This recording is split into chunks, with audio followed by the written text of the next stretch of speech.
Mining last year was very largely impacted by the first onset of the pandemic. But this time around, it's different. You've got much higher vaccination rates. In some of the mines, of course, the managements have ensured that most of their workers, if not all of them, have actually been vaccinated. So there's no need for the type of shutdowns in mining operations that we saw last year that were mandated by government from above. There will obviously be restrictions on cross-border movement of people, but that doesn't affect the vast bulk of mining employees that are actually at the mine face. So I don't think we're going to see the same type of effect that we saw last year of mine shutdowns and disruptions to volumes in the mining industry. All right, let's focus on the news out of the Fed then. Jerome Powell saying that, perhaps transitory was not the best choice of word when describing inflation, saying it is proven to be more persistent and sticky than anticipated, and that the Fed will be discussing accelerating its tapering schedule. We haven't had gold really move on inflation fears. We did see gold react a little bit to news of Omicron and then drop after we heard that we're going to have a more hawkish Fed. Yes. What do you see for gold in the next 3 months, given what we heard from the Fed? Traditionally, gold has been a hedge against inflation. There is a mistaken view out there that higher interest rates would impact the price of gold because supposedly people are borrowing money to buy gold, which I think is a totally bogus construct. Most people are using gold as a savings method, not as a method of borrowing money to then put into gold. So I don't think that that's going to happen. Is gold a good place to put your money in an inflationary scenario? It is if you perceive that the Fed and other central banks are not going to protect your currency by raising interest rates. Because it's only by raising interest rates that you can ultimately beat the inflation beast. And we saw that back in the 80s and the 90s when the Volcker Fed actually came down hard via really high interest rates and killed off the inflation beast. But there's no reason why gold should go down in that scenario, except if the central banks soft pedal on inflation. And that's what they've been doing so far. They've been saying, oh, no need to worry. We're not going to raise interest rates. Things will resolve themselves. But as we've seen with inflation breaking out, particularly in the US and the UK, inflation is out of the box and it's out of control. And only interest rates will damp it down. And we just got data out of the European Union that inflation is actually at a 24-year high in the Eurozone, hitting a record 4.9% for November. Of course, we focus on the Fed a lot when it comes to looking at the gold price, given it's denominated in dollars. Yes. What makes people think that the Fed is going to be able to control inflation if they've been so wrong about predicting the transitory or not so transitory nature of inflation? Why does it seem as though gold investors have confidence in the Fed that they'll be able to control inflation? I think they're mistaken. The Fed has basically soft pedaled up until now. The inflation beast has got out and it's going to take a lot of effort to get it back in its cage. And that means interest rates are going to be higher for longer. And that is going to have an economic effect, which ultimately it's going to impact property markets. It's going to impact companies that are highly leveraged. Already we're seeing in China, for instance, these big property crashes that are linked to overextended property development. So you do see the Fed moving to raise rates at a faster pace? Absolutely. Which signals to typical investors that the Fed is going to do something about inflation if it's raising rates, which is why gold doesn't respond. But people are still doubting that when push comes to shove, that the Fed will ultimately push the button and raise the rates enough. Raising rates tiny increments is not going to achieve anything. It's just going to create expectations of higher rates, but people are then going to be waiting, well, when's that going to happen? Or is the Fed going to then backtrack? Particularly if the economy starts to get weak, because higher interest rates obviously are going to be a burden on the economy, but also if the Omicron issue that you mentioned before actually comes around to sort of bite growth, bite consumption, and make for weaker economies. All right, but Chris, we have seen gold stubbornly not react to these inflation concerns. What is your outlook for the precious metal then for the next year? I think ultimately it does need to go up, and it will go up, because people have got no faith in keeping their money in currency or in savings as a means of protecting their currency. And gold is traditionally seen as a safe haven, right, where you can put money and protect it from inflation. Now, that may not be correct, but that is generally what the perception is. So the certain part of the population that switch between precious and dollar savings or currency savings are going to be considering, okay, if inflation's breaking out, where's it better for me to put my money? Particularly if property prices start to go down. Property has been a big haven now for 30 years in most Western economies. If property prices stop going up or start to go down, people are going to be saying, well, where do I put my money? Because property has been seen as like a sure bet for so long. They'll be looking for the next sure bet. All right, so gold is a play to currency devaluation, dollar debasement. Property weakness. Do you have a price target for gold for the next year? I would not be surprised if we see gold above the 2000 level over the next 12 months. But I'm certainly not going for some of these crazy predictions that are out there of, multiple thousands, right, in increments. That's just not going to happen. Silver could get back towards the $30 per ounce level as well. But really at the moment, I would see higher prices, but nothing crazy.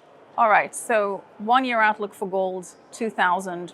1 year outlook for silver, $30. Closer to 30, yes. 5 year outlook for gold? Closer to 3,000. With silver, closer to 40. Okay, yeah, but not these great breakouts that some people are forecasting. Yeah. Why not? Well, if interest rates do move to a higher level and savers have not been really paid a decent return on their money for decades now, people might start to save money again. We saw it briefly during the pandemic last year where savings rates all around the world went up because people couldn't go out to restaurants and they couldn't go on holidays, and so their savings started to build up. This would be like a more conscious decision that as interest rates are higher, there's a decent return from saving, which just hasn't existed for a long time. No.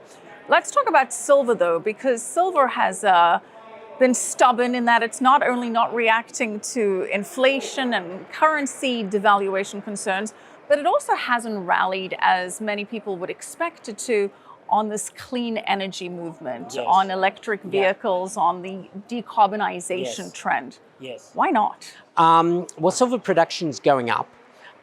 Silver and zinc and lead are very much joined at the hip because there's more zinc production going on because the zinc price is up. Silver is a byproduct of that mining. Whether people want more silver or not, more of it will be produced. So there's a lot of silver around where we don't have a shortage situation at the moment.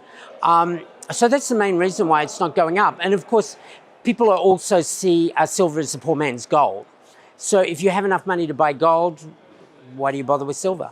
But if the poor man decides he wants to buy something, he gets more bang for his bucks by buying silver. But the thinking is that silver, which is used across a range of, yep, industries and certainly, yep, in the clean energy trend, yes, is going to go up with increased demand. But you're saying the supply side balance is okay. Yeah, I've been hearing this, and also in pharmaceutical usages and things like that. And it's, that train has never arrived.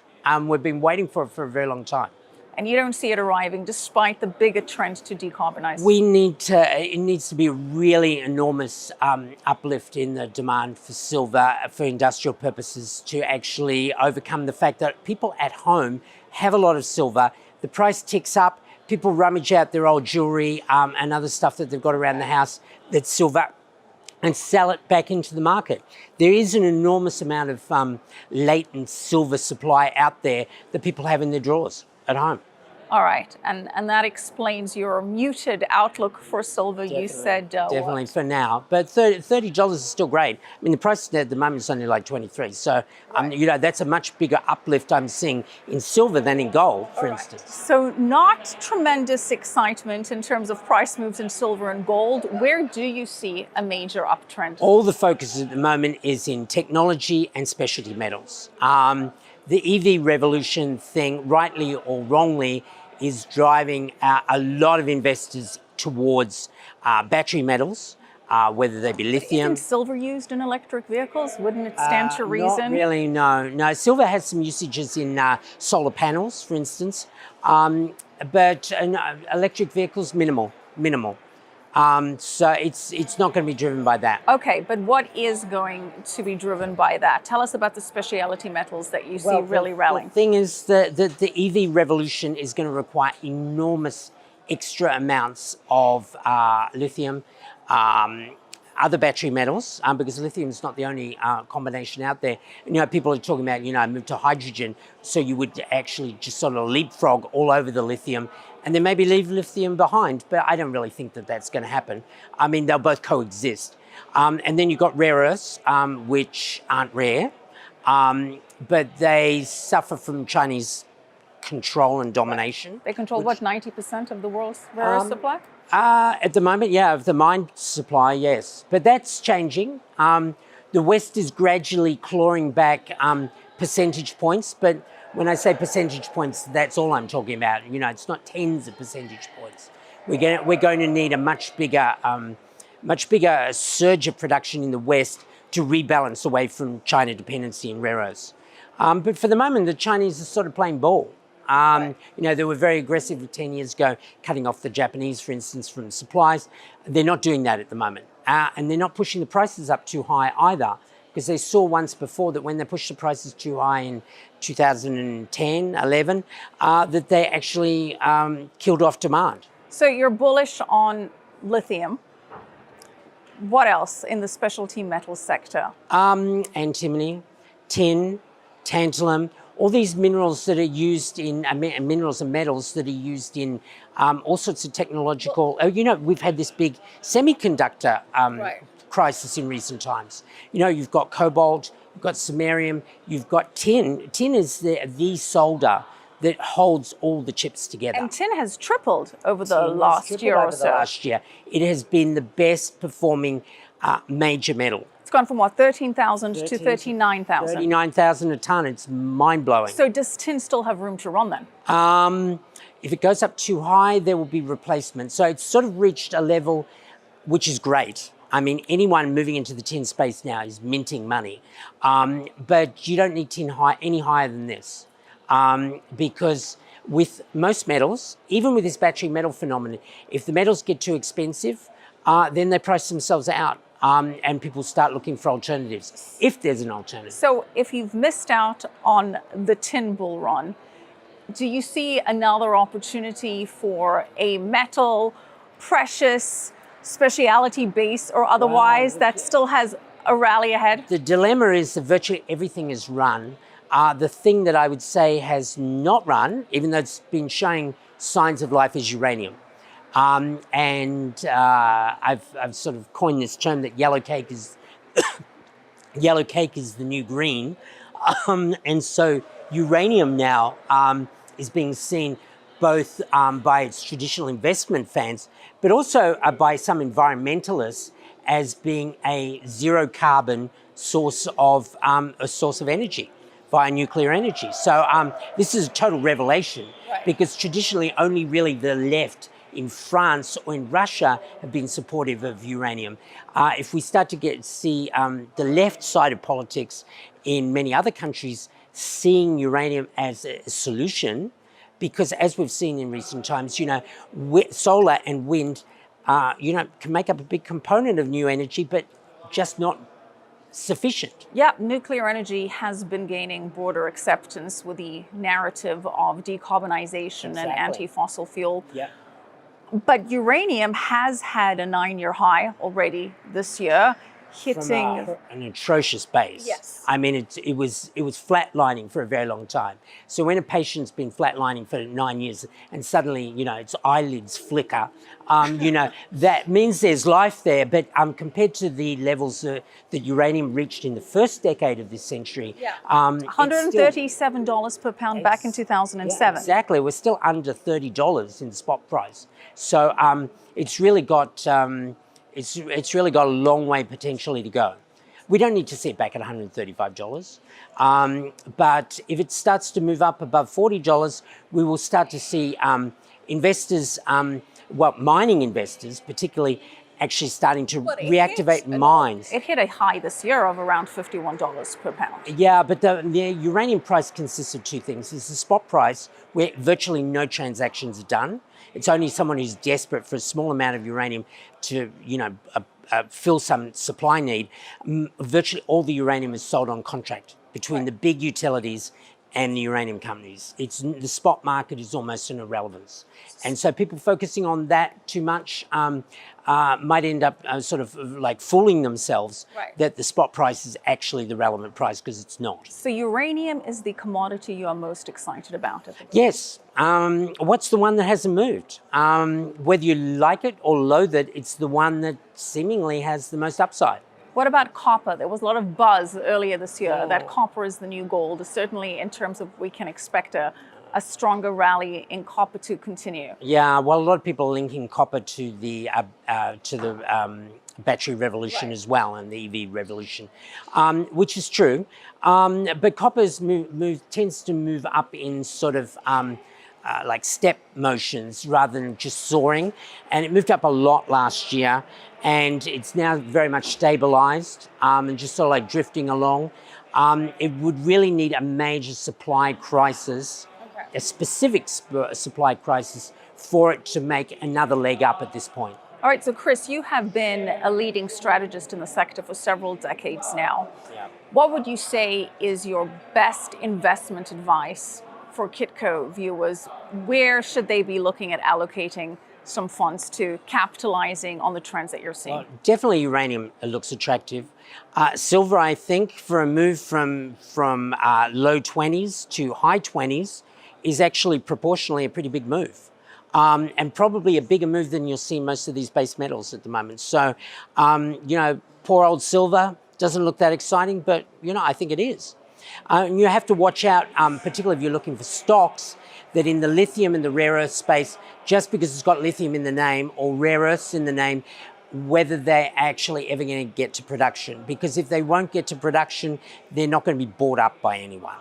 Because the Chinese are not that dumb that they're going to be buying a company just because it's got lithium in the name. It needs to have a lithium production or a plan of development that is serious and credible before people will buy it. Just naming a company something will not cut it. Yes, having a lithium or rare earth in the name has spurred some interest, but you're saying that's not a safe play. Are there any companies that you can list that you think do have the fundamental production established? The fundamentals there for real production? Well, in rare earths, what's happened in the lithium space is you've got there's been a traditional cartel there, and that cartel has been augmented by the addition of a few Chinese companies like Ganfeng and Tanqi. But really, that group has virtually not changed. Despite everything that's happened, we've seen a concentration in the lithium producers. In the rare earth producers, you've got companies like MP, which runs the Mountain Pass mine in the US. You've got Energy Fuels, which has now entered the space. And you've got Lynas, which is a hangover from the first lithium boom of 10 years ago, which is an Australian company that has a mine in Australia and processing in Malaysia. But pretty much that's it on the production front. All right, so those three equities, MP, Lynas, and Energy Fuels. Lynas, MP, and Energy Fuels, which is actually a uranium company that has diversified itself into processing radioactive monazite sands to get the rare earths out of it. It's a very ingenious idea, and now they're producing. So they've totally come out of left field, and they don't even have rare earths in their name. In fact, none of them have rare earths in their name. But they're a rare find in the sector that you think they still have room to run. They've all got credibility. MP may be overpriced, and even Linus may be overpriced at this time. But you know, if you're going to go for a company, it's better to go for one that's producing or likely to produce than go for one that's, you know, purely promotorial and doesn't really have any substance. All right. Well, thank you for adding a lot of substance to this conversation. Really appreciate it, Chris. Very happy to. Thank you very much. All right. Thanks for joining us.